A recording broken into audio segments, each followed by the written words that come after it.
ابھی ایلیویٹ ہوئے ہیں سپریم کورٹ میں، ان ججز کو خصوصی طور کے اوپر ٹارگٹ کیا جا رہا ہے. یعنی سپریم کورٹ کے 16 میں سے 8 ججز جو ہیں وہ اس وقت نون لیگ کے نشانے پر ہیں. اب مسئلہ کیا ہے؟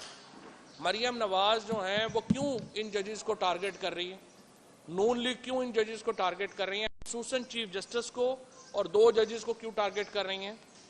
اس کی وجہ یہ ہے کہ اس کی وجہ یہ نہیں ہے کہ ملک میں الیکشنز کا کوئی معاملہ ہے ان کے پاس. اس کی وجہ یہ بھی نہیں ہے کہ وہ کوئی ان کی ذات کے حوالے سے کوئی ایشو ہے.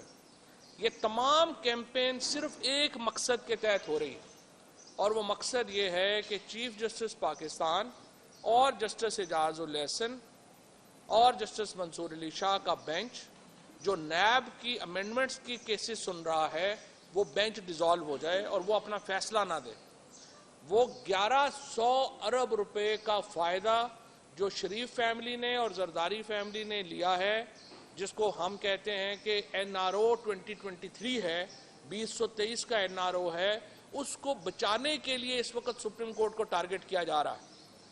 اور آپ دیکھتے ہیں مخصوص آڈیوز آ رہی ہیں، وہ ایک ہی میڈیا گروپ کے لوگوں کے ساتھ بن کے وہ آڈیوز آ جاتی ہیں اور پھر ان کو جو ہے وہ پھیلایا جاتا ہے. اور مریم نواز آن ریکارڈ ہے یہ کہنے کے اوپر کہ ان کے پاس ویڈیوز بھی ہیں.